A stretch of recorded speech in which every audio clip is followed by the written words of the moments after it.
Assalamualaikum warahmatullahi wabarakatuh. Halo sobat pecinta film Indonesia.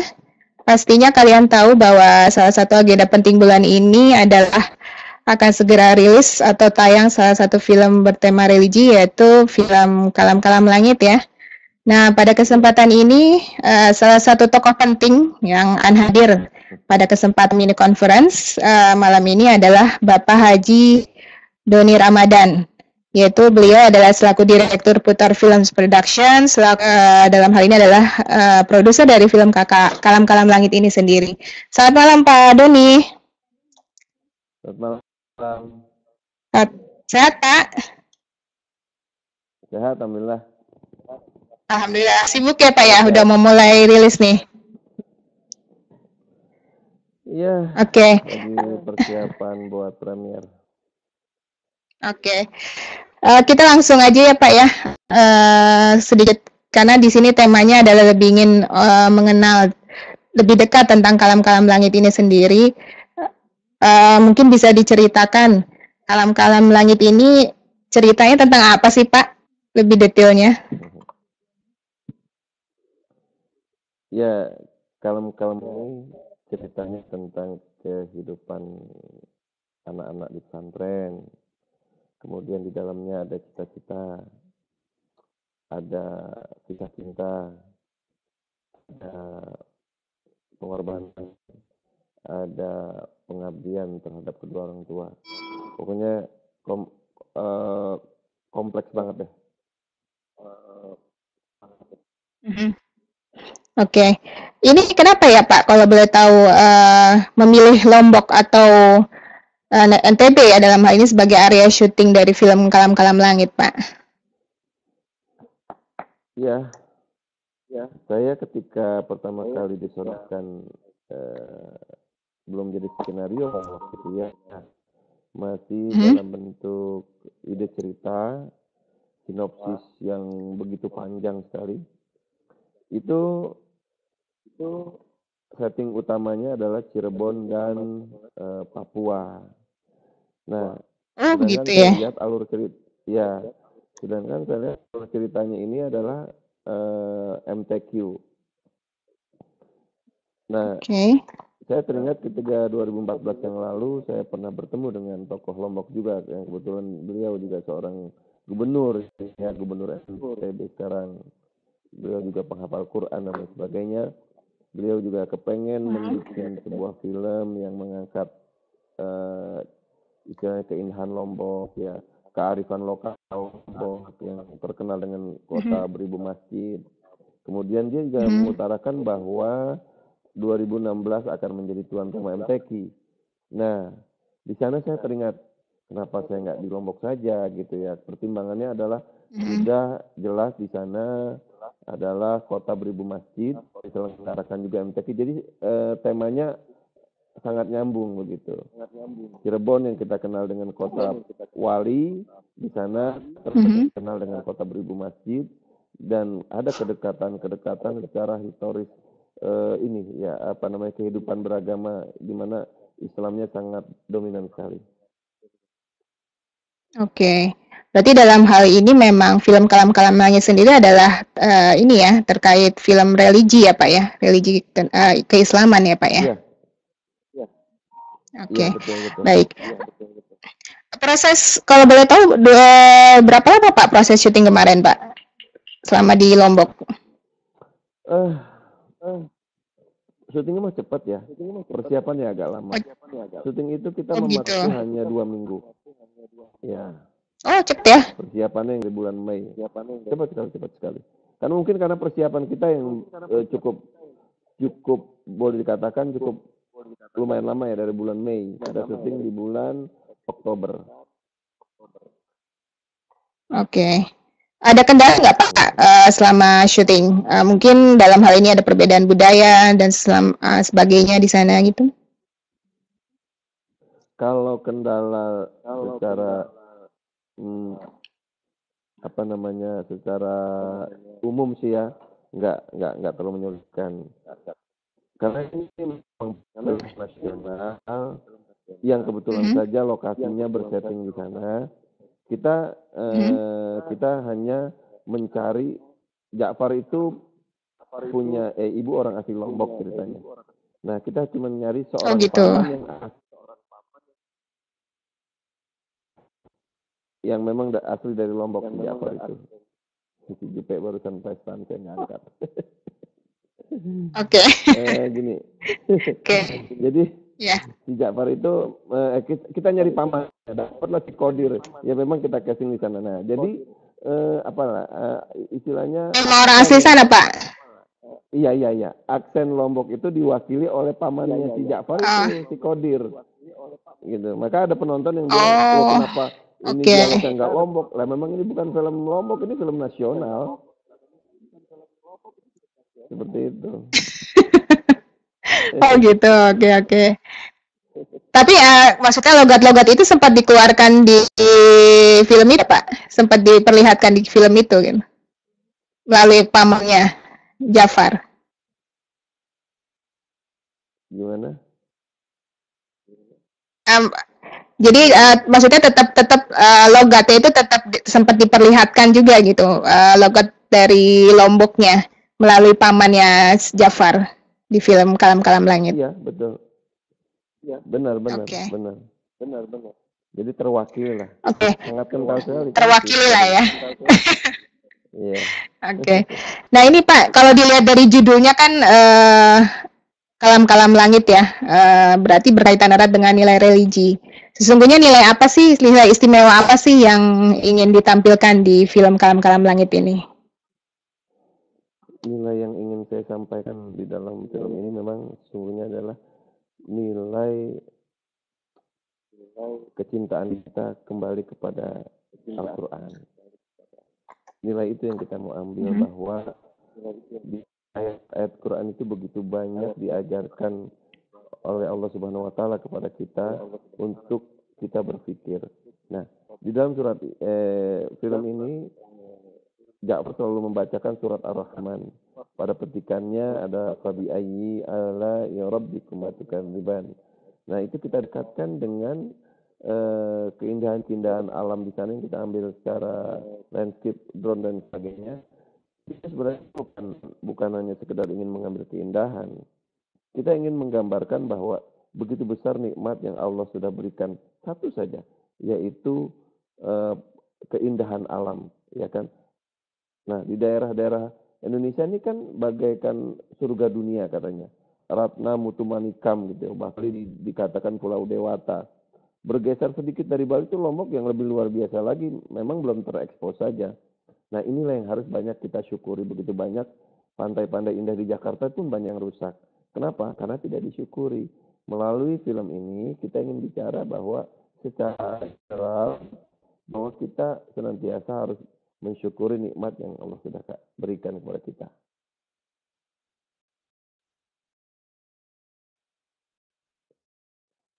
Seperti itu.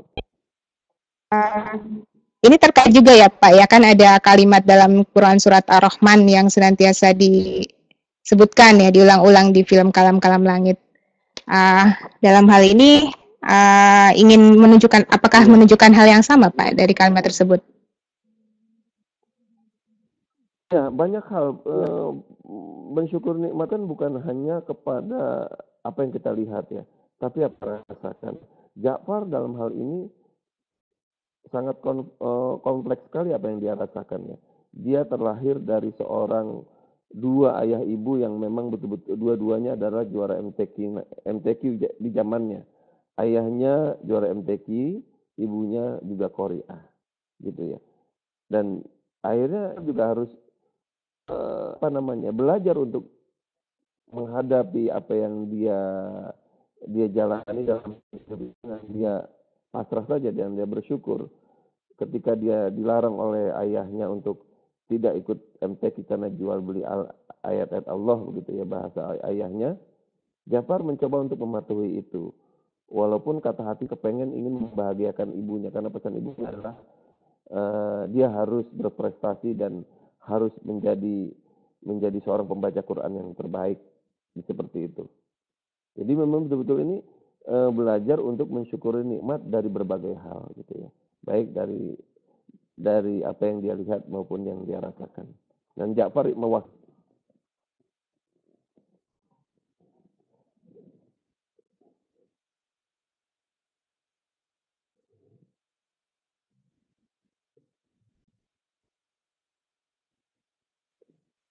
Gitu ya.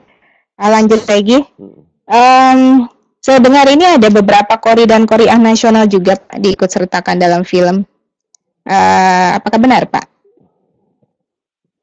kori kori yang dimaksud adalah bukan kori nasional ya. Artinya dia juara MTQ tingkat daerah. Yang mengisi suaranya si Ja'far Besar itu. Itu namanya Ustadz Hariri. Dan Ustadz Yogi beliau memang juara MTQ di Lombok ya.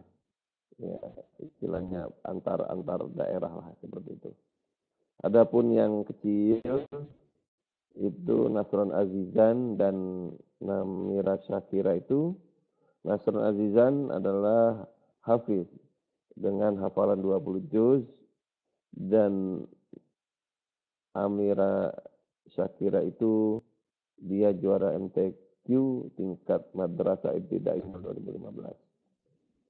Jadi memang mereka itu memang bibit-bibit penghafal Quran yang luar biasa.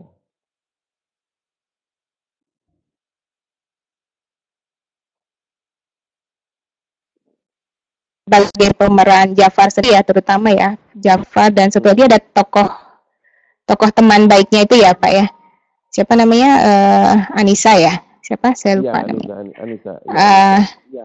Nah itu berarti memiliki persyaratan khusus harus bisa membaca Al-Quran dengan baik dan benar, atau bagaimana Pak ketika memilih casting pemerannya?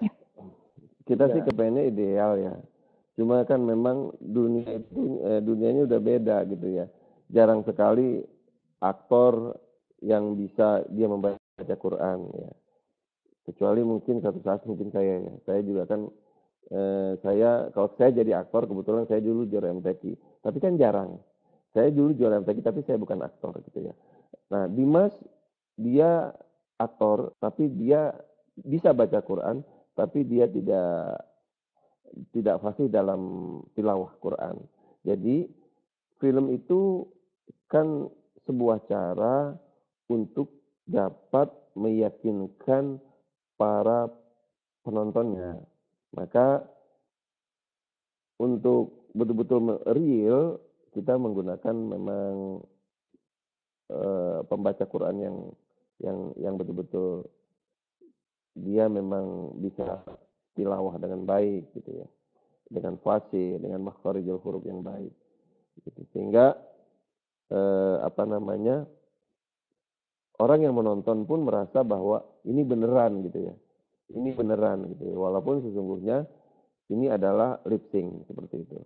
Tapi Dimas sebenarnya kenapa dia sangat pas sekali mulutnya, karena sesungguhnya dia pintar, dia bisa mengaji, cuman dia tilawahnya saja yang nggak bisa seperti itu.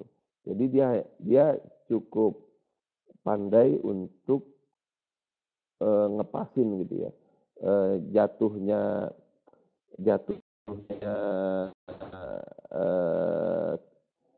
ayat-ayat itu sesuai dengan gerakan mulutnya.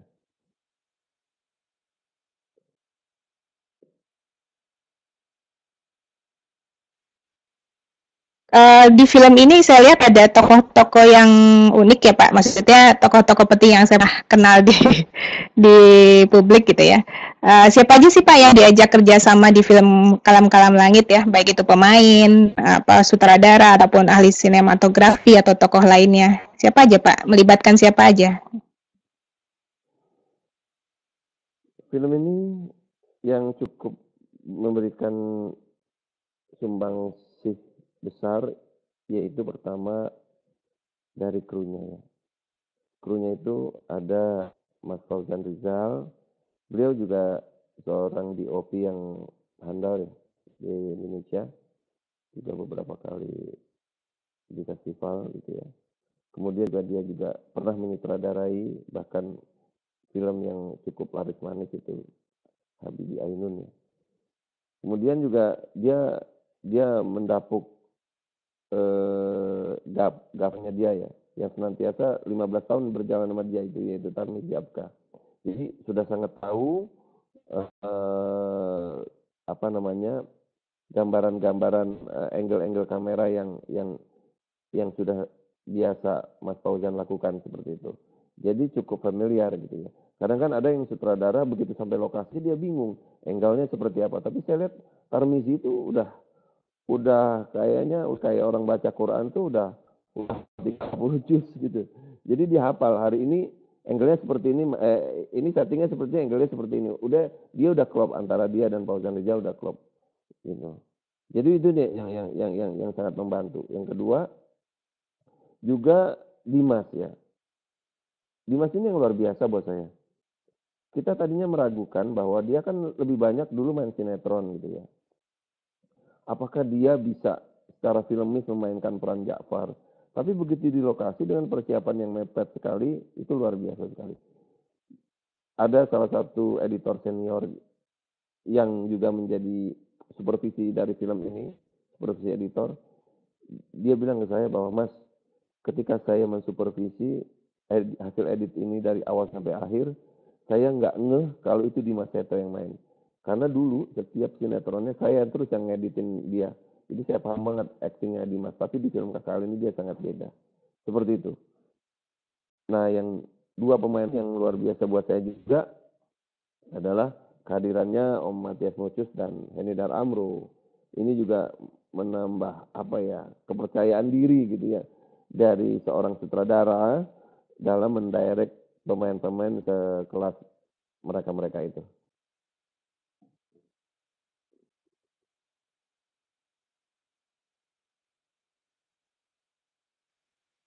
Kesulitan nggak Pak bekerja sama dengan para pemain dalam hal ini yang senior ataupun yang sudah pengalaman, atau malah lebih bersemangat atau lebih menjadi lebih positif gitu efeknya? Sebenarnya di ujung mau berjalan itu belum lahir itu namanya Om Mathias Muchus dan Henidar Amro. Waktu itu saya beserta istri punya usulan gitu ya. Kan rata-rata yang dikenal di film itu kan baru Dimas Seto ya. Kenapa Dimas Seto dikenal oleh masyarakat? Karena dia dulu memang pemain TV ya, pemain sinetron TV lebih banyak dikenal lah. Ya, Meriza Febriani juga banyak main film sebenarnya. Cuman dia bukan pemain TV gitu ya. Elizia juga banyak pemain film, tidak pemain TV. Tapi kita harus punya yang kuat gitu ya.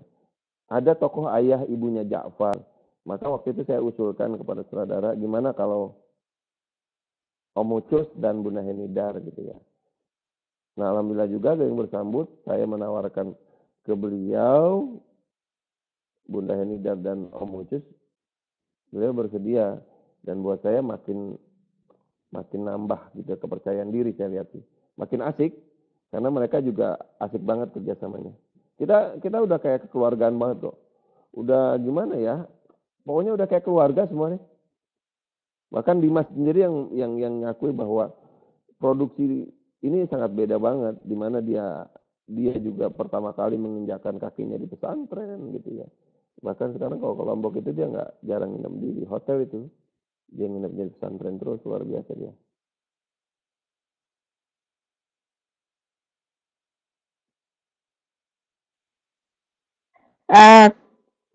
Lombok kan dipilih, atau dalam hal ini Mataram atau NTB dipilih karena sebagai daerah 1000 masjid ya Pak ya. Nah, pemilihan pesantren itu kan pastinya ada beberapa pesantren yang ada di Mataram. Nah, ini pemilihan pesantren yang dipilih untuk sebagai area syuting itu bagaimana Pak ceritanya? Mungkin ada nilai istimewa dari pesantren yang dijadikan area syuting? Nilai istimewanya memang pondok pesantren itu adalah pondok pesantren tertua ya di Mataram ya, tertua di Mataram ya. Banyak pesantren tertua di sana, tapi dia tertua pesantren tahfiz di Mataram yang sejak kurang lebih tahun 75-80-an lah ya dia berdiri itu. Kemudian saya kebetulan banyak belajar dan alhamdulillah sudah seperti diangkat anak gitu oleh pengasuhnya almarhum Tuan Guru Mustafa Umar Abdul Aziz yang juga di Jakarta dia juga murabi dari para ustadz, salah satunya Ustadz Arifin Ilham gitu ya. Karena beliau juga dewan syariahnya Majelis Az-Zikr. Saya banyak belajar dari beliau gitu ya. Orangnya sangat santun sekali, luar biasa sekali ya. Pokoknya kalau ingat dia tuh ingin menetes lah air mata saya seperti itu karena dia banyak mengajarkan hal-hal yang tidak pernah marah tapi dengan kelemah lembutannya dia seperti itu. Nah, kenapa dipakai pesantren itu? Karena saya serahkan semua ke sutradara. Kita syuting di Lombok dan di Cirebon itu kan kita nggak mungkin, wah kalau kita balik ke Cirebon lagi berapa hari kelarnya dan kosnya juga luar biasa pasti. Jadi kebetulan Tarmizi itu dan penata artistiknya si Mas Cindil itu dia memang asli Cirebon.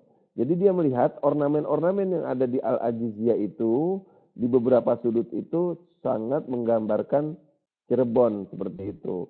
Jadi ya sudah masjid ini aja dijadikan masjid pesantren Al-Amin di mana Ja'far dan Anissa pernah bersama satu pesantren seperti itu. Jadi lebih kepada pertimbangan sutradara dan penata artistik sih. Dan saya juga sangat senang karena kebetulan saya banyak belajar di pesantren itu, jadi kita tidak sulit-sulit lagi mencari pesantren. Nggak gampang juga izin ke pesantren untuk syuting 24 jam di mana para santri dan santriwatinya itu aktif 2.000 orang bisa diatur gitu ya. Dan di situ alhamdulillah karena memang semua ustadz-ustadz di situ sudah mengenal baik saya dan sudah menganggap saya seperti keluarga. Alhamdulillah perjalanan syuting itu udah seperti keluarga saja sudah.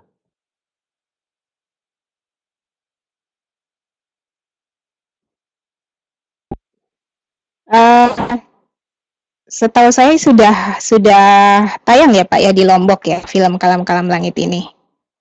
Nah, melihat antusiasnya bagaimana Pak masyarakat dengan hadirnya film Kalam-Kalam Langit? Kalau saya lihat malah luar biasa banget, sangat luar biasa banget gitu. Itu hanya 1 minggu aja loh mereka ngadain syuting di luar jam tayang seperti itu. Sampai besok nih tanggal 10. Besok ya tanggal 10 April 2 hari sebelum premier itu masih ada nonton bareng di sana gitu ya. Jadi mereka tuh memang masyarakat Lombok itu memang haus akan hiburan setelah hampir 20 tahun tidak ada bioskop gitu ya. Maka film apapun yang masuk ke sana sekarang apalagi film Indonesia itu luar biasa tanggapannya itu. Apalagi ya film yang notabene-nya film nasional yang kemarin dibikin di sana ya, apalagi dia juga punya momentum MTQ, ini luar biasa banget mereka. Sangat antusias. Bahkan sudah hampir 5.000 lebih penonton di sana.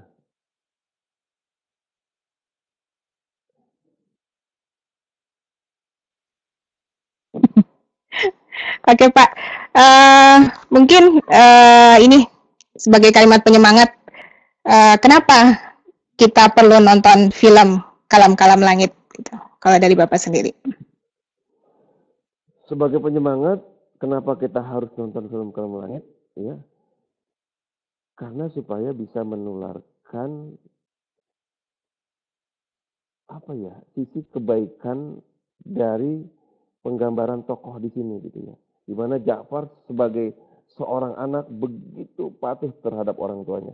Istilahnya gini, kalau mau menjadi sukses ketika menjadi nanti besar, dari kecil sampai dia besar seperti Ja'far, maka yang dia harus lakukan adalah apa yang dia harus lakukan di dalam film ini, yaitu dia sangat patuh sekali terhadap kedua orang tuanya. Yang kedua, saya kasih quote ya. Yang kedua,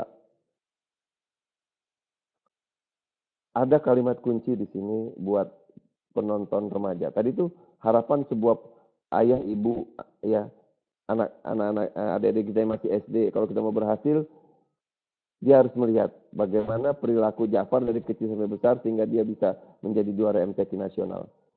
Itu luar biasa kalau diikutin. Yang kedua, di ujung cerita menjelang credit title ada kalimat Anissa. Ada kalimat Anissa dan Ja'far gitu ya. Yang jadi ingatan semua orang gitu ya. Kalau nonton film Kalam-Kalam Langit harus nonton sampai endingnya. Karena di ending itu ada kalimat kunci yang bisa bagi para pria dan wanita yang remaja itu punya harapan besar dalam hidupnya.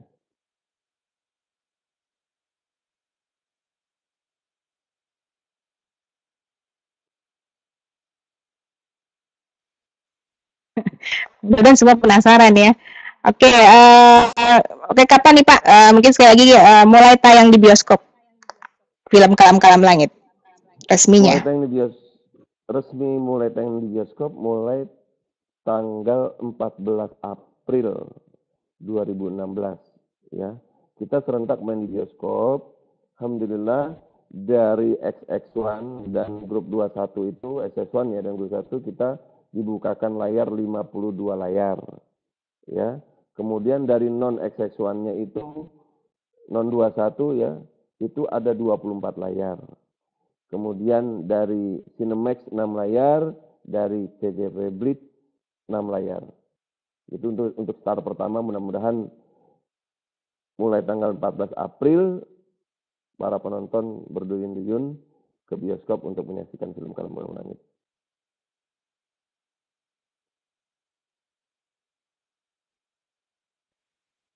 Cirebon juga sudah tayang duluan ya Pak ya? Ya, di Cirebon. Cirebon ya.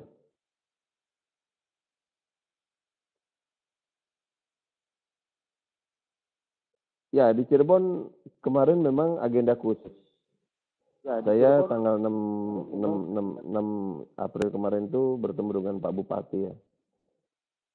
Di sana dia mengadakan meet and greet di pendopo Bupati dalam rangka hari jadi kota Cirebon. Nah, tanggal 6/7 itu bersama Batik Trusmi ya.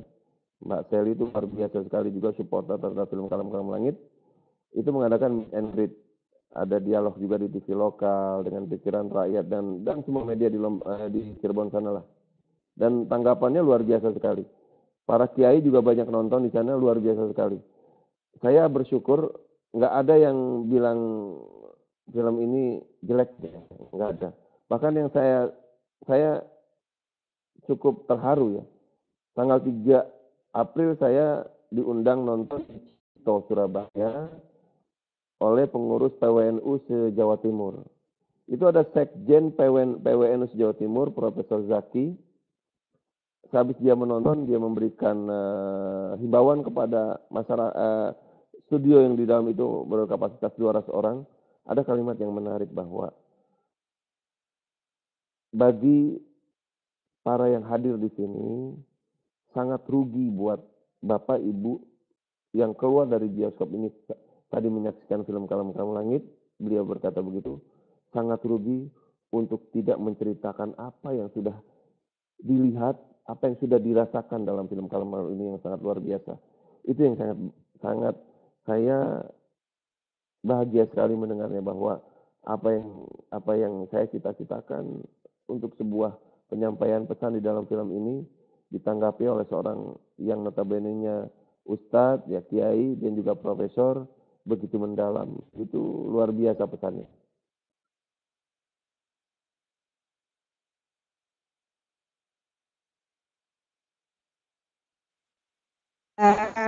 Terima kasih Pak Haji Doni Ramadan atas kesempatannya. Saya pikir kita sekian untuk mini konferensinya ya.